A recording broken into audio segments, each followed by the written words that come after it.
Hello friends, आज मैं आपके सामने लेके आ चुका हूँ न्यूक्लियोटाइड मेटाबॉलिज्म। न्यूक्लियोटाइड मेटाबॉलिज्म हमारे यूसी पॉइंट ऑफ व्यू से काफ़ी इम्पोर्टेंट टॉपिक है बायोकेमिस्ट्री का। तो अपन इसे दो पार्ट में डिवाइड करते हैं, प्यूरिन मेटाबॉलिज्म और पायरिमिडीन मेटाबॉलिज्म। आज इस वीडियो में हम सिर्फ प्यूरिन मेटाबॉलिज्म देखेंगे। प्यूरिन मेटाबॉलिज्म को भी अगर हम डिवाइड करना चाहें तो प्यूरिन मेटाबॉलिज्म में पहले तो उसका सिंथेसिस, प्यूरिन्स का सिंथेसिस, और उनके बाद उसका डिग्रेडेशन, और डिग्रेडेशन के बाद होता है उसका क्लिनिकल एंड अप्लाइड, जिसमें गाउट आता है और लेशनियान सिंड्रोम आता है। गाउट और लेशनियान सिंड्रोम को हम एक सेपरेट वीडियो में कवर करेंगे। आज हम सिर्फ सिंथेसिस और इसके डिग्रेडेशन के बारे में जानकारी लेना चाहेंगे। यूँ तो ये सबसे इम्पोर्टेंट टॉपिक है और इसमें काफ़ी कुछ है बताने को, लेकिन मैं सिर्फ यूसी के हिसाब से इम्पोर्टेंट जो टॉपिक्स हैं उन्हें बताता चलूँगा। कोई भी रिएक्शंस सारी आपको याद नहीं करवाऊँगा। जो इम्पोर्टेंट लेक्चर्स हैं, जो इम्पोर्टेंट उसकी स्टेप्स हैं, सिर्फ वही याद करनी होगी आपको। ठीक है, तो हम शुरू करते हैं। तो सबसे पहले चैप्टर शुरू करने से पहले आपको कुछ बेसिक्स आने चाहिए, जैसे कि न्यूक्लियोटाइड्स क्या होते हैं। तो सभी को पता है कि न्यूक्लियोटाइड्स क्या होते हैं और differentiate between nucleotide and nucleoside. तो न्यूक्लियोटाइड और न्यूक्लियोसाइड में फॉस्फेट ग्रुप का अंतर होता है, सबको पता है। टाइड में फॉस्फेट ग्रुप होता है और साइड में फॉस्फेट ग्रुप नहीं होता है। Name of sugars present in DNA and RNA. तो ये इनके नाम से ही जाहिर हो जाता है कि डीएनए में डीऑक्सी राइबोज होगी और आरएनए में राइबोज शुगर होगी। फिर एक इम्पोर्टेंट क्वेश्चन है इंट्रोडक्शन में ही कि डू वी रिक्वायर प्यूरिन या पायरिमिडीन थ्रू अवर डाइट। तो दोस्तों मैं आपको बताना चाहूँगा कि प्यूरिन और पायरिमिडीन ह्यूमंस के लिए नॉन एसेंशियल एलिमेंट्स हैं। ह्यूमन को इनको अपनी डाइट में लेने की कोई आवश्यकता नहीं है, अपनी बॉडी इसे अपने अंदर ही बना लेती है। सबसे इम्पोर्टेंट इस पूरे चैप्टर की और प्यूरिन मेटाबॉलिज्म की जो बात है वो ये है कि their metabolism yields uric acid, यानी कि प्यूरिन मेटाबॉलिज्म जब भी होगा तो यूरिक एसिड बनेगा। तो चलिए शुरू करते हैं प्यूरिन के स्ट्रक्चर और डोनर से। स्ट्रक्चर जो है प्यूरिन का वो है double ring compound. Double ring में एक रिंग 6 मेंबर्ड है, एक रिंग 5 मेंबर्ड है। इनके जो डोनर्स हैं वो काफ़ी इंपॉर्टेंट है, याद रखना। इसकी नंबरिंग भी काफ़ी इंपॉर्टेंट है, तो इसको याद रखने के लिए आपको इसे ड्रॉ करके ही देखना पड़ेगा। सबसे बढ़िया तरीका वही है। तो मैं इसको ज़्यादा एक्सप्लेन नहीं करूँगा, आप इसको देख लीजिएगा। सबसे पहले हम शुरू करते हैं इसकी बायोसिंथेसिस से। बायोसिंथेसिस दो तरह से हो सकती है, एक होता है डी नोवो सिंथेसिस, एक होता है salvage pathway. Salvage pathway directly nucleotide बनाता है बड़े मॉलिक्यूल से, यानी कि जैसे एडिनिन से बनाया डायरेक्ट एएमपी, तो वो होता है साल्वेज पाथवे। अपन फिलहाल उसकी बात नहीं कर रहे, अपन बात कर रहे हैं डी नोवो सिंथेसिस की। इसमें क्या है कि जो प्यूरिन का न्यूक्लियोटाइड है वो छोटे छोटे कंपाउंड से, पहले स्मॉल मॉलिक्यूल से स्टार्ट किया जाता है, फिर जाके न्यूक्लियोटाइड बनाया जाता है, इसलिए कहते हैं इसे डी नोवो सिंथेसिस, छोटी छोटी चीज़ों से सिंथेसिस। ठीक है, तो सबसे पहले इंट्रोडक्शन की बात करें तो liver is the major site for de novo synthesis. फिर purines are not formed as such, instead they are built upon a pre existing 5 ribose phosphate. जी हाँ दोस्तों, जो प्यूरिन न्यूक्लियोटाइड होते हैं वो सीधे अकेले न्यूक्लियोटाइड की तरह नहीं बनाए जाते, बल्कि उन्हें एक 5 राइबोस फॉस्फेट जो चेन होती है उसी पे इनकॉर्पोरेट कर दिया जाता है। इसके उलट पायरिमिडीन की जो सिंथेसिस होती है वो अकेला इंडिविजुअल पायरिमिडीन न्यूक्लियोटाइड बनाया जा सकता है। दोस्तों बॉडी में कुछ सेल्स होती है जैसे कि आरबीसी, पॉलीमॉर्फो न्यूक्लियर ल्यूकोसाइट्स और ब्रेन। यहाँ पे डी नोवो सिंथेसिस नहीं होता है, यानी कि यहाँ पे डी नोवो सिंथेसिस से प्यूरिन्स नहीं मिलेंगे। तो दोस्तों इसका मतलब ये बिल्कुल भी नहीं है कि यहाँ पे प्यूरिन ही नहीं बनेंगे। प्यूरिन बनने के लिए हमें दो पाथवे पता है, तो वहाँ पे दूसरा पाथवे चलेगा, यानी कि साल्वेज पाथवे। ठीक है, आगे हम इसके सिंथेसिस की स्टेप्स देखते हैं। तो स्टार्टिंग मटेरियल जो है वो है 5 राइबोस फॉस्फेट। 5 राइबोस फॉस्फेट दोस्तों आपको बता दूं कि एचएमपी शंट में बनता है। एचएमपी शंट से ही हमें 5 राइबोस फॉस्फेट मिलता है और ये इसकी बैकबोन की तरह काम करने वाला है। कोई भी न्यूक्लियोटाइड होगा तो उसमें 3 कंपोनेंट होंगे, नाइट्रोजन बेस, बैकबोन। बैकबोन में भी 2 कंपोनेंट होते हैं, एक तो होती है फॉस्फेट शुगर। फॉस्फेट शुगर जो बैकबोन है उसमें 2 कंपोनेंट होते हैं, एक तो होती है राइबोस शुगर और उसके साथ जुड़ा होता है फॉस्फेट ग्रुप। तो ये 5 राइबोस फॉस्फेट उसी बैकबोन को रिप्रेजेंट कर रहा है। यहाँ पे इसको फाइनली अपन को एएमपी और जीएमपी बनाना है, जो कि अपने इसका एम है। लेकिन एएमपी और जीएमपी डायरेक्ट नहीं बनते हैं, पहले आईएमपी बनता है। आईएमपी जो है वो पेरेंट प्यूरिन न्यूक्लियोटाइड है। पेरेंट प्यूरिन न्यूक्लियोटाइड क्यों कहते हैं, क्योंकि इसी से आगे एएमपी और जीएमपी बनने वाले हैं। आईएमपी की फुल फॉर्म आयनोसिन मोनोफॉस्फेट है। ये इस रिएक्शन का फाइनल प्रोडक्ट है, यानी कि हमें रॉ मटेरियल और फाइनल प्रोडक्ट पता है। अब हम स्टेप्स की बात करेंगे। तो दोस्तों यूँ तो ये स्टेप्स 10 स्टेप्स में कंप्लीट होता है, लेकिन वो सभी उसी पॉइंट ऑफ व्यू से उतने इंपॉर्टेंट नहीं है। आपको याद रखने में आसानी हो इसलिए मैं सिर्फ इंपॉर्टेंट स्टेप्स ही इसमें ले रहा हूँ, और इंपॉर्टेंट के नाम पर भी सिर्फ 2 स्टेप्स हमें याद रखने हैं, step number 1 and step number 2, जो कि दोनों ही यहाँ बताए हुए हैं। स्टेप नंबर 1 का एंजाइम पीआरपीपी सिंथेटेज है, जो एटीपी को यूज़ करता है। एटीपी को यूज़ करता है पीआरपीपी सिंथेटेज और बना देता है 5 फॉस्फोराइबोसिल पायरोफॉस्फेट। जी हाँ दोस्तों, पीआरपीपी। पीआरपीपी काफ़ी इम्पोर्टेंट रोल अदा करता है इसकी रेगुलेशन में। तो पीआरपीपी आप पर्टिकुलरली याद रखिएगा। पीआरपीपी बन गया, उसके बाद ग्लूटामिन आएगा और अमीडो ग्रुप, अब जो उसके ऊपर अमाइड ग्रुप होता है ग्लूटामिन के ऊपर दोस्तों, वो इस पीआरपीपी को देगा और बना देगा 5 फॉस्फोराइबोसिल अमीन। तो जैसा कि ग्लूटामिन आया और उसने अमीडो ग्रुप दिया, तो एंजाइम का नाम भी इसी नाम पे है, पीआरपीपी ग्लूटामिल अमीडो ट्रांसफरेज। ठीक है दोस्तों, और फिर इवेंचुअली फाइनल प्रोडक्ट बन जाएगा आईएमपी। ये डैश्ड लाइन है, उन बीच की स्टेप्स को दर्शाती है। अपन उन्हें फिलहाल याद नहीं करेंगे क्योंकि वो यूसी पॉइंट ऑफ व्यू से इतनी इंपॉर्टेंट नहीं है। अब दोस्तों हमने रैपिडली सिंथेसिस को तो देख ही लिया कि डिनोवो सिंथेसिस कैसे होता है। अब उसके इनहिबिटर्स की भी बात कर ली जाए तो इनहिबिटर्स ऑफ प्यूरिन सिंथेसिस, सबसे पहले सबसे इंपॉर्टेंट सल्फोनामाइड्स। सल्फोनामाइड्स क्या होते हैं, इसके लिए इसको हम बाद में समझेंगे। पहले हम समझते हैं कि फोलिक एसिड का रोल सिंथेसिस में क्या होता है। तो फोलिक एसिड इसेंशियल होता है प्यूरिन न्यूक्लियोटाइड सिंथेसिस में। स्टेप नंबर 4 और 10, 4 और 10 हमने याद नहीं करी है दोस्तों, लेकिन हमें बस इतना याद रखना है कि उसमें फोलिक एसिड चाहिए।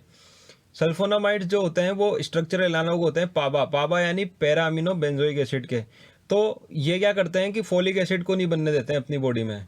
अगर किसी बॉडी में सल्फोनामाइड्स, किसी ऑर्गेनिज्म में सल्फोनामाइड्स हैं, तो वो फोलिक एसिड नहीं सिंथेसाइज होने देंगे। और अगर फोलिक एसिड सिंथेसाइज नहीं होगा तो स्टेप नंबर 4 और 10 में वो अपना जो रोल है वो अदा नहीं कर पाएगा। जी हाँ दोस्त, तो फोलिक एसिड जो है वो आपको स्ट्रक्चर में दिख जाएगा ऊपर। स्ट्रक्चर जो है प्यूरिन रिंग का, उसमें डोनर एटम जो कार्बन है C8 और C2 वो फोलिक एसिड डोनेट करता है।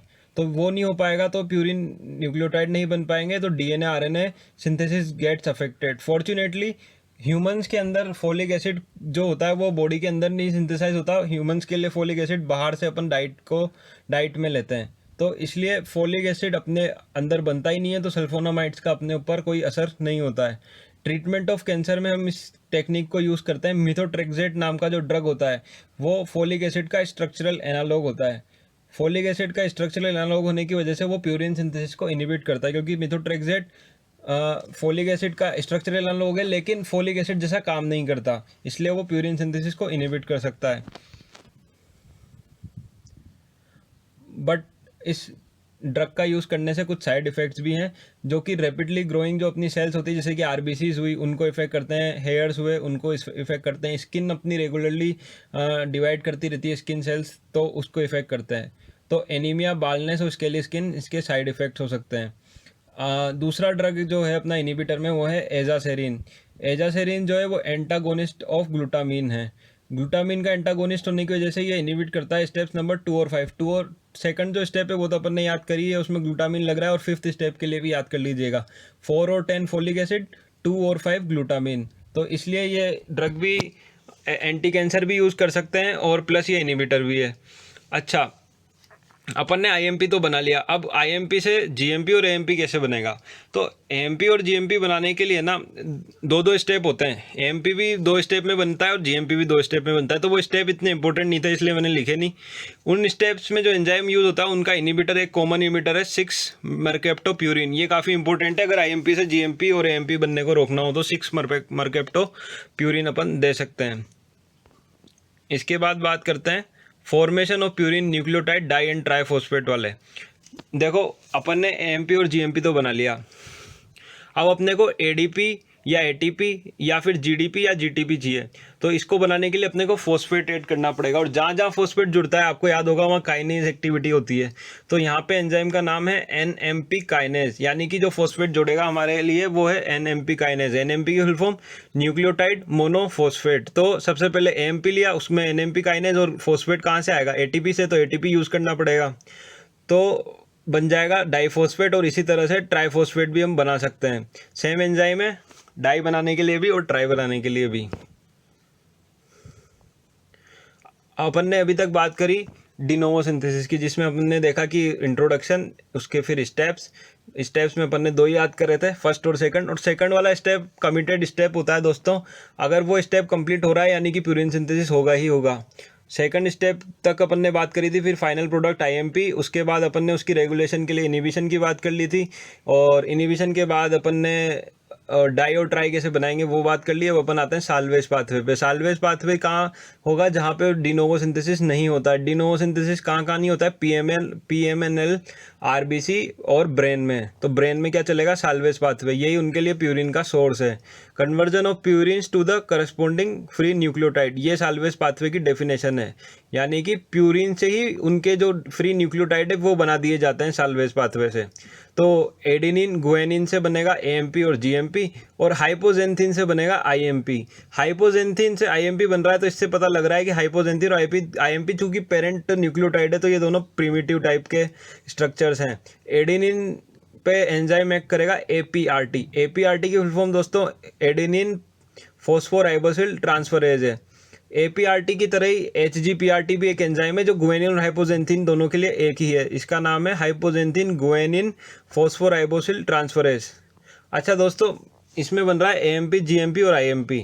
तो ये सारे क्या है, न्यूक्लियोटाइड के 3 कंपोनेंट कौन कौन से, नाइट्रोजन बेस और फॉस्फेट ग्रुप और शुगर, राइबोस शुगर। तो यहाँ पे बेस तो अपन ने ले रखा नाइट्रोजन बेस सामने, एडेनिन गुआनिन, लेकिन बाकी 2 चीज़ें कहाँ से आएगी, बाकी 2 चीज़ें आएगी पीआरपीपी से। पीआरपीपी कैसे बना था, राइबोस 5 फॉस्फेट में एटीपी का एक फॉस्फेट जोड़कर। तो राइबोस 5 फॉस्फेट में ही वो दोनों चीज़ें पहले से प्रेजेंट है जो अपने को फॉस्फेट शुगर बैकबोन के लिए चाहिए, यानी कि फॉस्फेट ग्रुप और राइबोस शुगर। तो उसका जो एक्स्ट्रा फॉस्फेट है वो इसमें निकल जाता है, और पीआरपीपी यूटिलाइज होता है तीनों रिएक्शन में। ये आप यहाँ देख सकते हैं। Salvage pathway is important in RBC and brain. RBC और ब्रेन में डिनोवो नहीं होता, इसलिए साल्वेज पाथवे इंपॉर्टेंट है।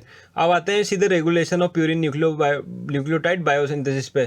तो जैसे इनिबिशन पढ़ा था उसी से मिलता जुलता इसका रेगुलेशन भी है। सबसे पहले रेगुलेशन के लिए मैंने आपको शुरू में बता दिया कि पीआरपीपी इज़ वेरी इंपॉर्टेंट। तो पीआरपीपी की जो कंसंट्रेशन है वो सबसे मेजर रोल अदा करती है कि रेगुलेशन में प्यूरिन न्यूक्लियोटाइड में बायोसिंथेसिस के। तो और पीआरपीपी इंटर्न किससे बना था, पीआरपीपी सिंथेटेज एंजाइम और राइबोस 5 फॉस्फेट की अवेलेबिलिटी के कारण। तो इन दोनों की भी कंसंट्रेशन इसलिए इंपॉर्टेंट हो जाती है।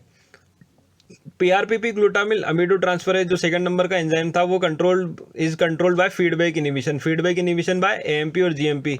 अपन इस प्रोसेस से एएमपी और जीएमपी तो बनाना चाह रहे हैं, अगर यही ज़्यादा है तो फिर इस प्रोसेस का क्या मतलब, इसलिए एएमपी जीएमपी का फीडबैक इनिबिशन जाता है 2nd नंबर के एंजाइम को, और 2nd नंबर का स्टेप कमिटेड स्टेप भी है। At the level of conversion of IMP into AMP and GMP, जब आईएमपी यानी कि पेरेंट न्यूक्लियोटाइड से जब एएमपी और जीएमपी बनते हैं तो वहाँ पे भी इसको रेगुलेट कर सकते हैं, और रेगुलेट करने के लिए अपन 6 मर्केप्टोप्यूरिन का यूज़ करते हैं जो कि इनिबिटर है। Conversion of ribonucleotides into deoxy ribonucleotide by reduction at C2 of ribose moiety at reaction catalysed by ribonucleotide reductase.